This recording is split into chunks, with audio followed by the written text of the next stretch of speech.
continue to lift his family up on the loss of his grandson. That's a little bit. Join me in the spirit of prayer.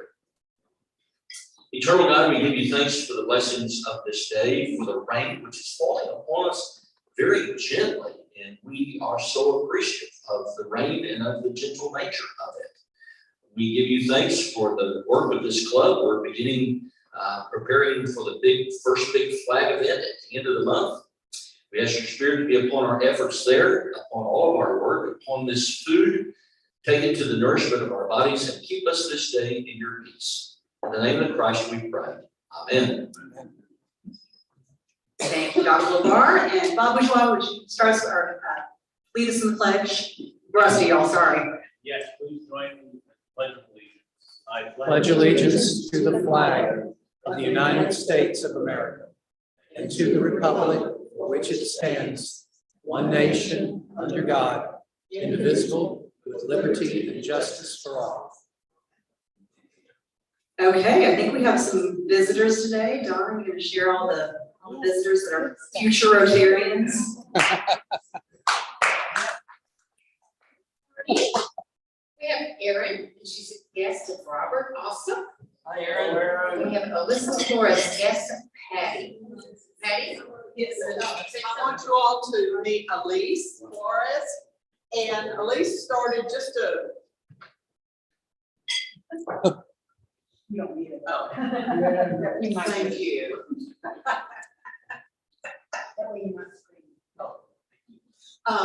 Elise just started working with Jen Landry at the Irving Museums and several museums, you know, with the city of Irving. So please welcome her. We hope she'll join our group. So Elise Flores. And while I have the microphone, I still have tickets for the fish fry tomorrow night. Pardon? I'm sorry, I have tickets to the fish fry. No. And I was talking loud and Richard heard me and bought 2 tickets. So I know Oscar Ward has sold tickets to everybody at the Henry Homes, but Kathy and I have tickets. It'll be tomorrow night. We think the rain is going to hold off until after the event. That's what they're saying now. But if we have to cancel, your tickets will be good for we'll just reschedule. So tickets, they're $17.50 per ticket, and kids are a little bit less. So thank you very much. Where's it gonna be? It will be at Heritage Park in downtown Irving. If you haven't been down there, it's really nice. There's lots of tables and just fun. And then Kathy and I'm helping, but Kathy is in charge of our cake auction that will be taking place. That's always a lot of fun. And I know some of you are donating cakes and appreciate that, but that helps raise money for the Irving Heritage Society. So thank you very much. 5 to 7 p.m. Yes, ma'am. They're cooking the fish right there. It's fresh. You can purchase it there. It will be slightly more. Yes, ma'am. I have. Thank you. Thanks, Crystal. Who here has not been to the fish fry before? Okay, highly recommend, and yes, it is 5 to 7, but I do recommend getting there early because they run out of fish as it gets closer to 7. So I speak from experience, and someone who's running late with, at the time, a 3-year-old. So any other announcements that I've missed? I know Rick has one, but we'll do his at the end. Anyone else have an announcement? Okay, let's get to our program. Terry Oliver will come introduce our program for the day. Thank you, Krista.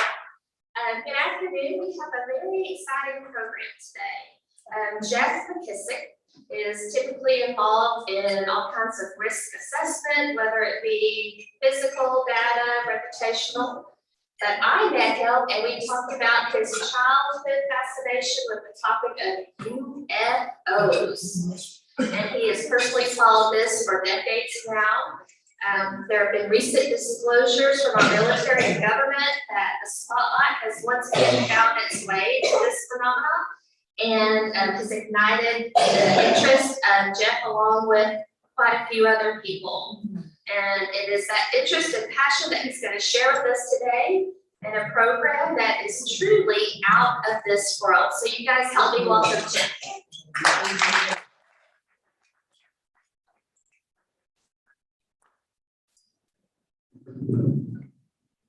You cannot keep me behind a podium, but I am conscious of those of you watching on Zoom, so I'll try to stay somewhere to the camera here. As we begin the program today, there's a reason I wore a hat. And part of that has to do with my grandfather. I grew up in a little fishing town in North Florida where fishing was vocation, hunting was recreation. My grandfather, I vividly remember, never left the house without wearing his fedora, or more specifically his trilby, which is a more short brim hat. And my parents, as I grew up, and I had a fascination with well, so you got that from your grandfather. In fact, I've got over 40 in my collection. But the one type of hat I don't have, tinfoil. Point being that what I'm going to share with you today is not in the area of fantasy, but in what is grounded in reality. And I'm glad we have one pastor in the room today, because back in the day, my degree was actually in theology and biblical literature from Oral Roberts University up in Tulsa. And I had a hermeneutics professor, which hermeneutics is how you go about interpreting the Bible. And what he used to constantly say in our class was any text without a context is just a pretext. And as we look at this phenomenon, I think in order to understand the text, we have to look at the context. In this case, that context is history. If you were to see and follow some of the things that come over the last year as far as the press is concerned and congressional hearings, both in the House of Representatives last June and just a few weeks ago in the Senate, where there were hearings on UFOs, what they now call UAPs. We'll discuss why that terminology changed here in a little bit. But you would think hearing from representatives from the Pentagon and the Department of Defense, this is just something new that's cropped up in the last couple of decades, especially since 2004, where there's a very, very famous case that happened in U.S. Nimitz and U.S. Princeton off the California coast. But it's happened for a lot longer than that. In fact, you can rewind the tape almost 75 years to give this more of a historical context. Back in 1950 or 47, in June 24th of that year, there was a pilot named Kenneth Arnold who was flying over Mount Rainier. He was on a search and rescue mission for a downed plane. And as he was out, like many others, he happened to see these 9 disc-shaped objects that were skipping across the sky. That he, as a seasoned pilot, estimated was traveling between 1,200 and 1,700 miles an hour.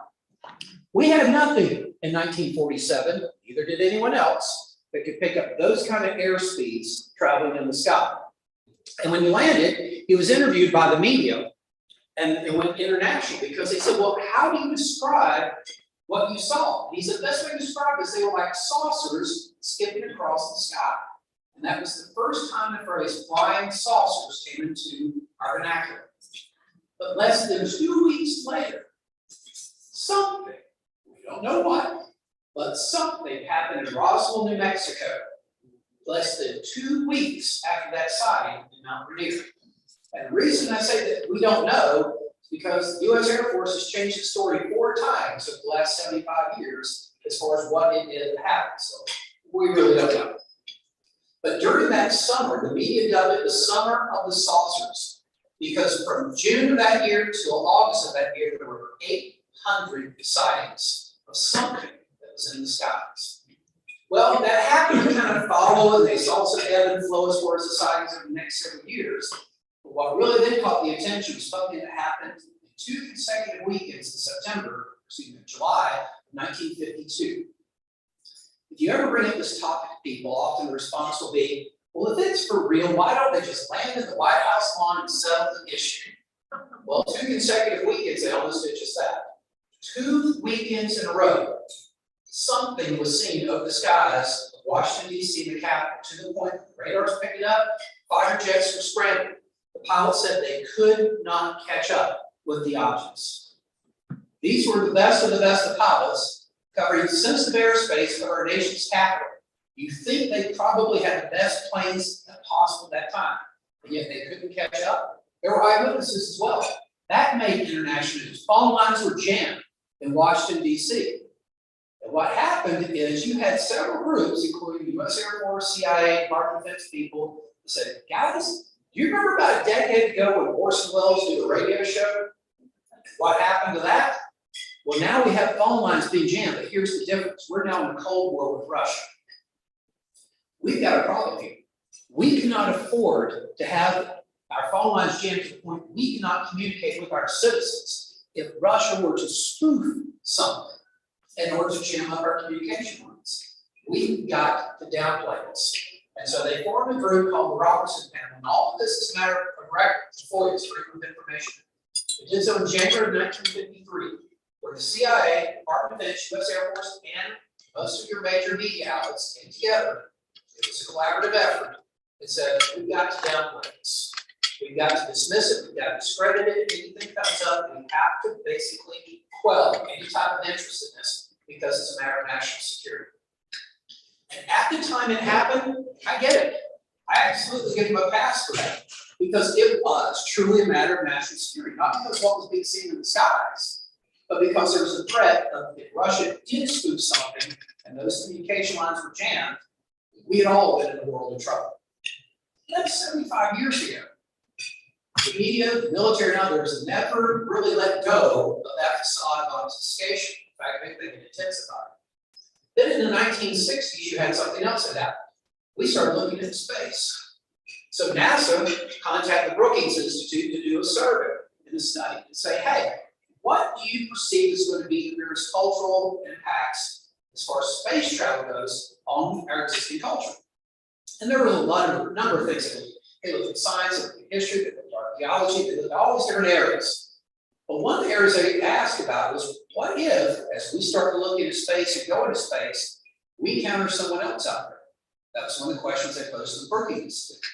Brookings Institute comes back with their report again, out of record, you can read it yourself, there's one little paragraph that basically summarized the position of that report and said, if something were to be encountered as far as advanced civilization, the American, let alone worldwide population could not handle it. It should not be disclosed.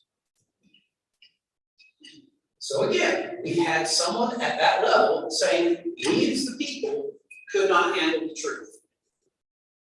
This is why you've seen the ridicule, you've seen the obfuscation, you've seen the false reports, and those that would say, well, yeah, if you think about it, sure, most of the things that people are seeing are probably drones, they're Chinese weather balloons or spy balloons or whatever the case may be. It could be air trash, it could be birds. I don't know anyone that has looked at this conversation and this subject matter seriously over any period of time that would not agree with that. Absolutely. 95 to 99% of what people see up in the skies is probably something very prosaic, or it's some top secret military installation or some top secret military flight that they've discovered or worked with. We potentially even anti-gravity. It has a human explanation. But even if it's 1 to 5% that doesn't, what possibilities does that open? There was a nuclear scientist named Stanley Friedman that looked at this topic for many decades before his passing back in 2018. He had an interesting observation.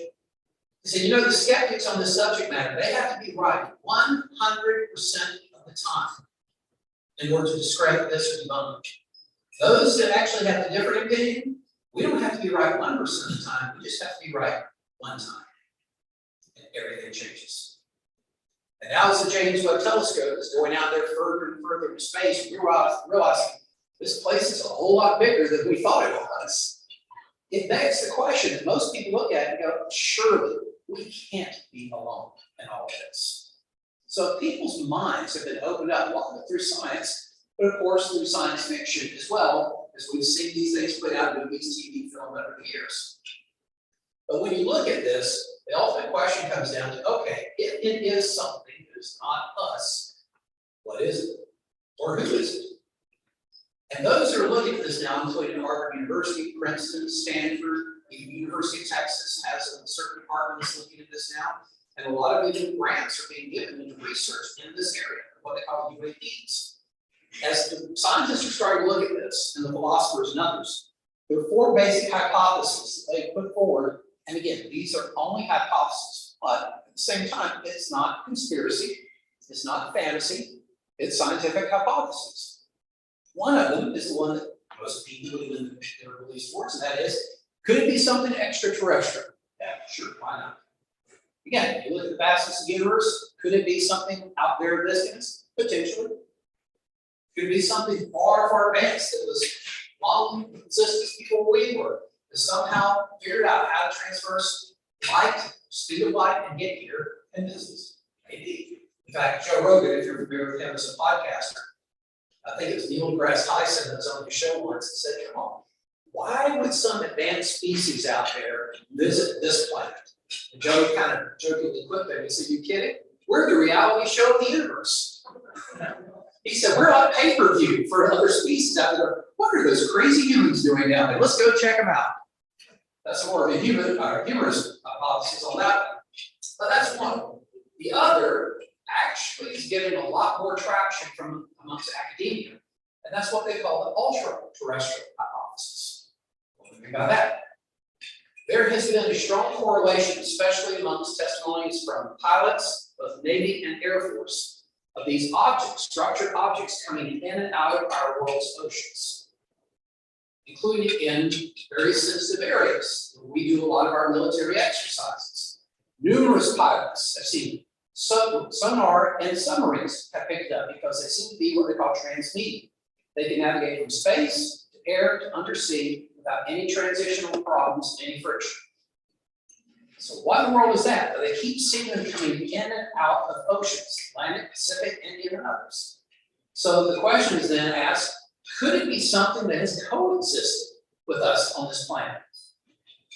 There again, nobody knows. We know more about the surface of the moon than we know about the depths of the ocean. Again, it's hypothesis. The third hypothesis is even wilder. You think, yeah, those were two pretty wild ones to begin with. I agree. The other one gets a little bit wilder. It's the extra-dimensional hypothesis. Because in addition to seeing structured craft, and certainly there have been structured craft picked up on radar, sonar, and others, there was a there. Something was there, structurally. Then there are other things that aren't so much picked up on radar. We've seen these even since World War II. In fact, World War II pilots called them Foo Fighters. We saw them over theaters in Europe. We thought it was the Germans thought it was the Allies, but they were the orbs of light. Some were small, some were large. But they would fly in and out of our planes. They'd be all around certain dogfights in various military theaters. What were these? Even recently, I saw some stories down in Austin. Some people, photographs, videos of these things. Several have been seen out in Las Vegas recently. Several I think have seen in Mexico, Nevada. But they just seem to link in and out of existence. It's like they're there, they're not there. They don't pick up on radar, yet people see them. Even pictures have been taken of them, videos have been taken of them, but they don't seem to have any structure. They just seem to be these ethereal balls of light. So that's where various scientists and physicists look at this. Could it be something that's extra dimensional? That's something that can literally intersect our plane where we see it and then just pull away where we don't see it. Kind of like peekaboo. You play with your kids, except on a different level, obviously. And I think this is where religion and science actually have a common conversation.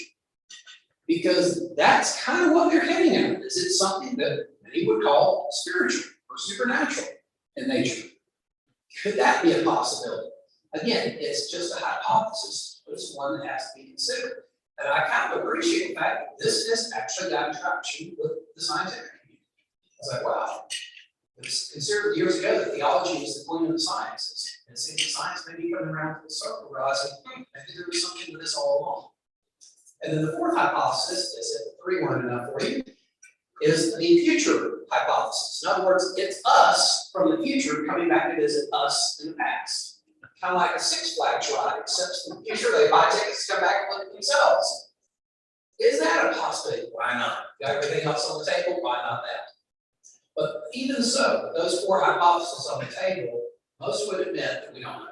It could be any one of those, it could be any combination of those, or it could be none of those. The fact is, we don't know, and if there is someone in the government that knows, they're certainly not telling, and they probably don't know everything either. People have asked about, has there been things that have been captured? Has there been things that have been recovered? The strong hint of this so far, with whistleblowers have been coming forward recently in Congress is, yes, there have been things our government has captured, has started to reverse engineer, that may be out there. The question is, well, where is it? We were joking before about Area 51. If there is such things out there, and there again, from some whistleblower testimonies, it's not at Area 51. It's not at Dugway Proving Ground in Utah. More than likely, if there is something out there, it's at Lockheed, it's at Boeing, it's at our military contractors who are not subject to FOIA's Freedom of Information Act.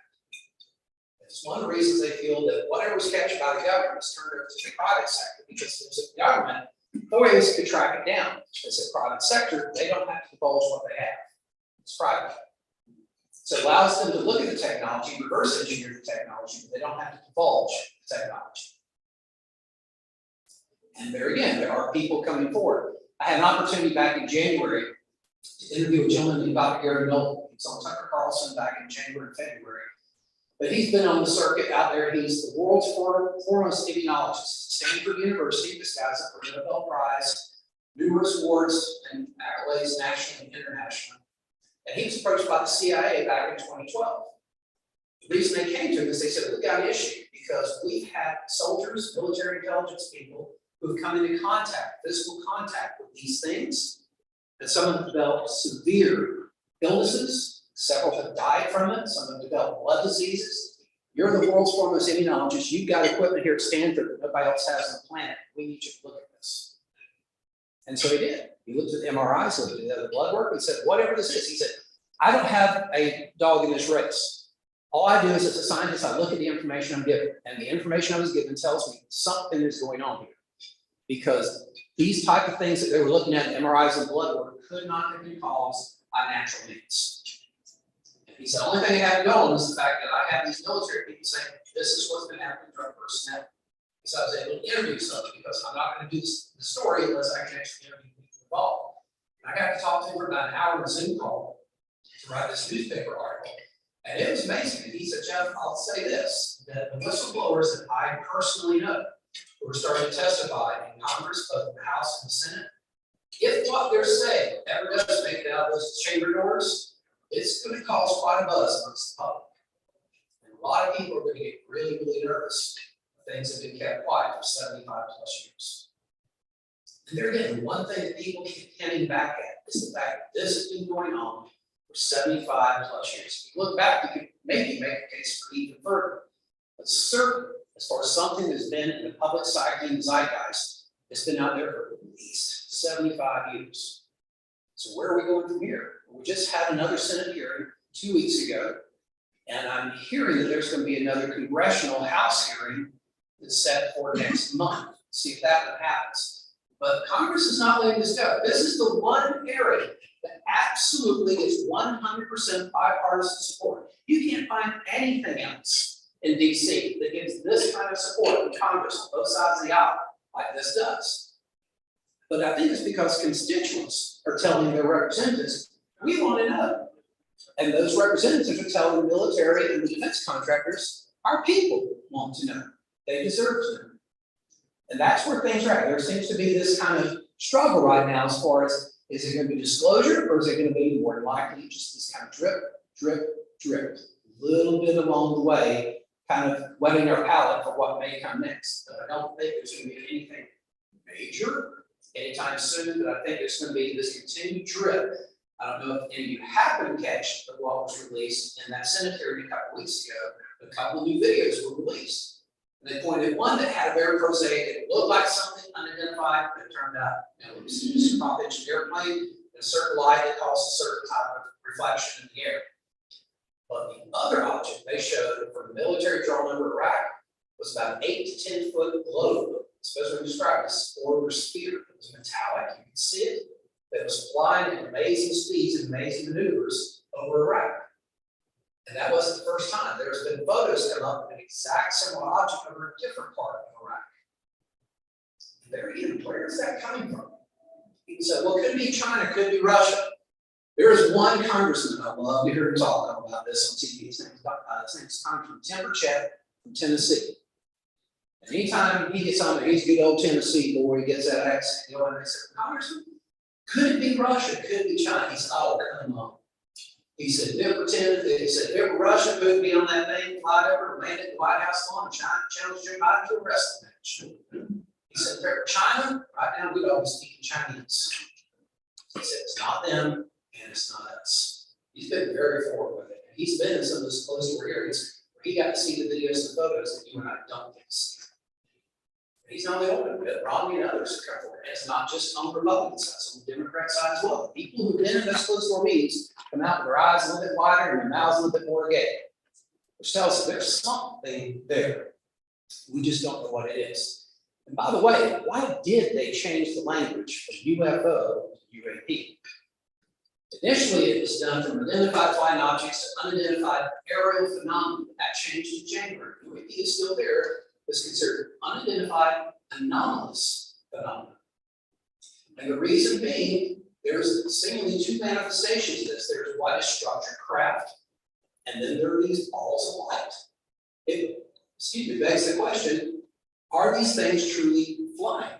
That's why they ditched the word unidentified flying objects.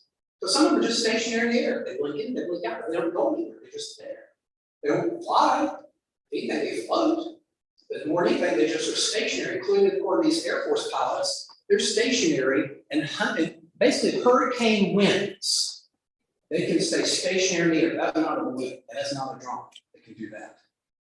And yet pilot after pilot after pilot are seeing this. In fact, about 2 months ago, 2 months ago, I spoke about the Dallas Rotary and the Park Cities Rotary. And one of the gentlemen from Park Cities Rotary is a private pilot.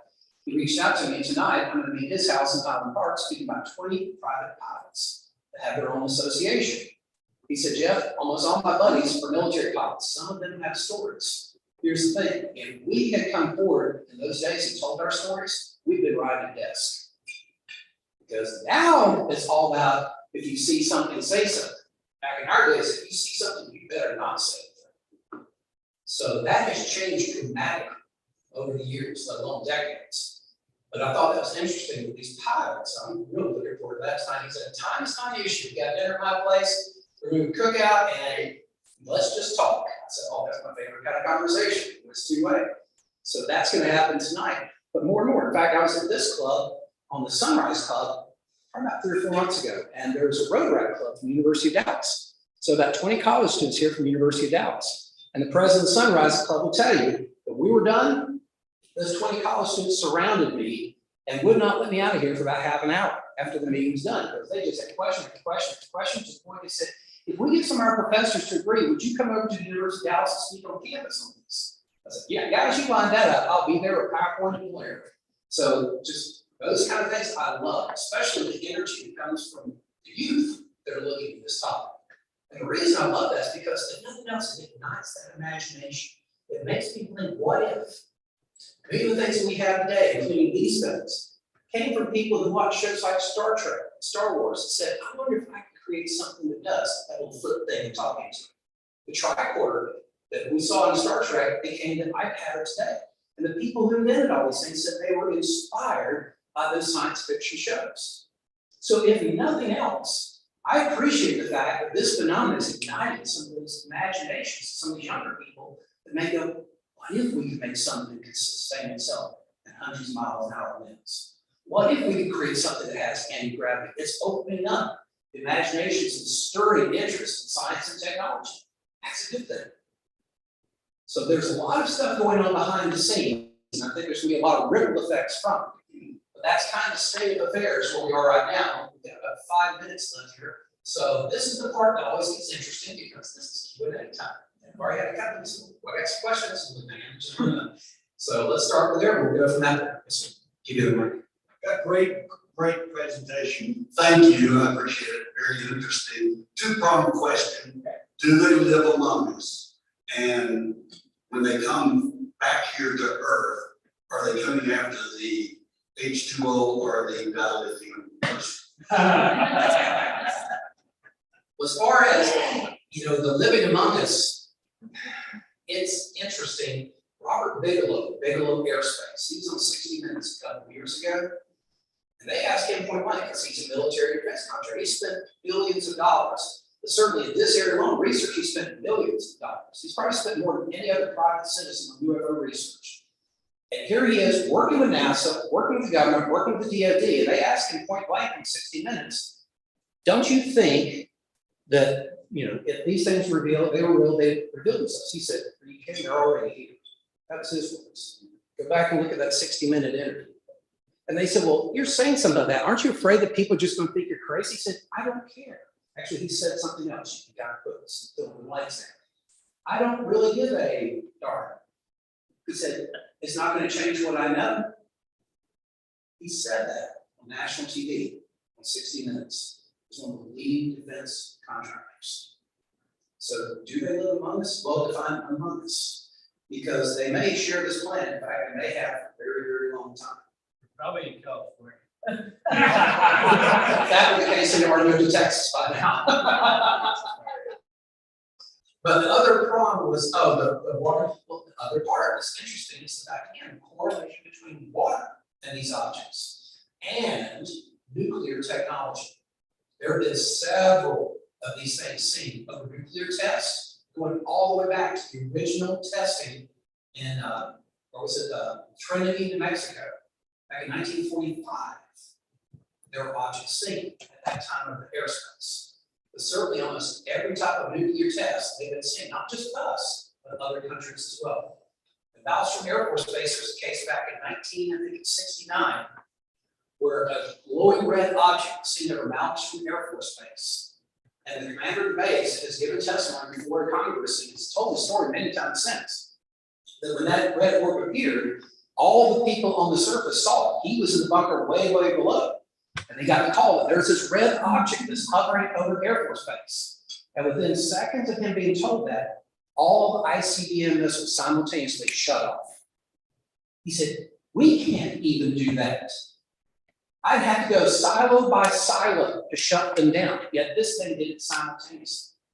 Then through perestroika and glasnost, there were some files came out from the KGB in Russia.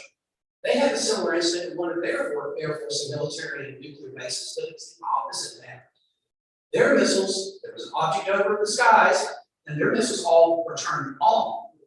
And it started doing a countdown. They said they were within 5 seconds of launch. But all of a sudden the object took off and everything went back to normal.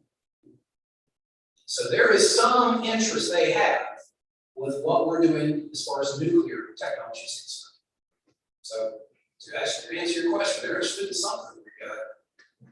Yes, ma'am. Thank you so much. I have written one poem actually. My book Belong to the World. It's called The Unseen. And unseen, I have written like I can feel your existence, and I can feel that how much you care for humanity, and how much you care for creative work.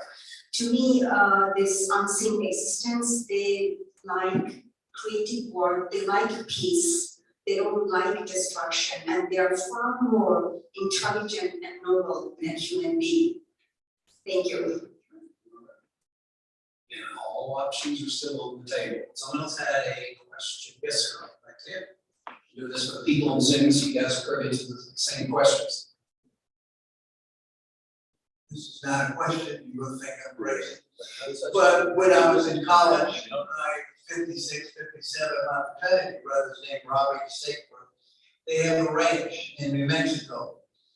And Bobby was out there with his girlfriend one night, and it came over, crashed in front of him, broke into little bitty pieces, scared the living hell out of him. So he took off. But here comes the police, the Air Force, the National Guard, and they closed that section of the ranch and swore him to secrecy, and that's all they knew. He saw the pieces, he didn't know what it was. You know, the old bit about it is a balloon or something like that, but it wasn't no balloon. Robbie didn't say that, know what it was. Right here, those stories are out there, no pun intended. And the thing is, there's more of them coming. We just don't know again what the rate of disclosure will be and what it's going to lead to. There is a website that I put together that you guys are welcome if you really want to do a deep dive. I spent about 40 to 50 hours on YouTube finding what I consider to be more credible pieces out there. including interviews with Clinton, Obama, Trump, former CIA directors, ODNI directors, brief little clips on there, but other things you might find of interest. If it is, it's welcome. You go to it and just have fun. Look over the videos that are on there. But if you're writing it down, you want to catch me later, I think I sent you the link. You can, okay, you sent out to the club. Yeah, it's just called ufobuzz.now.site. Just click on that link, and it's got a myriad of different videos. And again, they were things that I felt passed muster. They were actually credible, incredible interviews, incredible people that were on there. For those of you that are like me that like to actually turn pages physically in books still, there's a book by a gentleman named Ross Elphart. And he is a former well, he's actually still an investigator journalist, but he's a former war correspondent. So he has contacts with intelligence agencies all over the world. This is probably the best book, I'm not saying a mouthful, the best book I've ever read on this topic because of the documentation behind it. You can't buy it in stores because it's printed in Australia, but you can order it on Amazon. It's called simply In Plain Sight. If I take a picture of it later on, you get a reference to order the book. I highly encourage it. And then the website there is available for you. I was at one of the Arlington clubs on Tuesday, and they said, well, did you write any books? It's not on that. Again, what was mentioned before by Terry is I actually speak on the topics of physical data and reputation. I'll be at this club next month speaking to the Dallas-Fort Worth Risk Insurance Management Society. So my topics have to do with your personal safety and your business safety. I wrote a little book a couple years ago called Power Proverbs for Personal Defense. If you're interested, I'll have those for $10 at the end today. I just took the 10 most popular sayings everyone's parents, grandparents, great-grandparents over the years about what you don't know can hurt you. Better be safe than sorry. Ounce prevention, quarter pound of cure. Do unto others, you have others do unto you. Can't judge a book by its cover, except for mine. I took these 10 most popular sayings and then 6 to 8 pages per chapter. Said, now, what is the meaning behind that proverb? Stories of people did it right, did it wrong, and then bullet points at the end of each chapter saying how do you apply this to your safety. So if you're interested in that, this is what I've been teaching for 35 years to hundreds of thousands of people across the U.S. Or why you see me on channel 4, 5, 8, 11, 33, doing some story commentary when something went wrong and somebody got hurt. That's usually when they bring me on. But I'd much rather talk about prevention than reaction. So if you're interested in those, they're available as well. Beyond that, if you know any other groups that would be interested in this similar presentation, like the pilot group I'm talking to tonight, I would love to do it, especially youth. If there's any groups out there, college or otherwise, again, they get excited about this. I get excited because they get excited. More than anything because of the possibilities of imagination opens up. What that potential leads to. So I appreciate your time. If there's anyone else that can help in the future, give me a shout. Thank you, guys. I know we're all thinking, and if you don't believe that they're among us, I direct you to Rick Lindsay. Always thought you were out in this world. You have a great announcement for us? Thank you, past president, Scandal. Great presentation. Thank you. I enjoyed it. And I'm interested in the book because I love those old colloquial sayings. I'm gonna throw some numbers out. Y'all tell me what they mean. 67,955. What is the significance of that number? Kathy, you keep playing. That is the sales revenue of the flag count as of today. 1,226. Number of flags sold as of today. 522. Subscriptions that haven't renewed. Exactly, you win. Yeah, give them a ticket to the fish fry. Yeah, that's exactly right. So we're close. We are 2 weeks away from the first placement, right, Kathy? What do you, Kathy? Calm. Oh my God. I talked to Rosa on the 20th. I'll be helping Laz at his marathon race from about 5 to noon, and 2 o'clock I'm meeting. I will be at Building S. Kathy and Rosa are working to get our other teams and new teams. I'll be there from 2 to 6 or so. Then I gotta go join Laz for his tamale festival. So I'm available to do that. Build his teams. All of y'all have built plenty of flags. We've got great flags. We've got a lot of work at Millennium Fountain to go down and pull them up.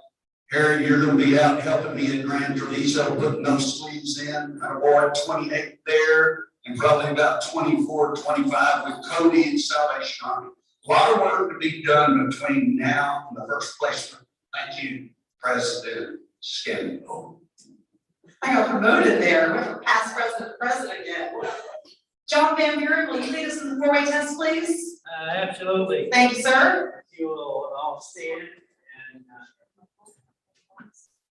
let me know what of the things we think, say, or do. Four-way test number 1. Is it the truth? Number 2. Is it fair to all concerned? Number 3. Will it build goodwill and better friendship? Number 4. Will it be beneficial to all concerned? Number 5.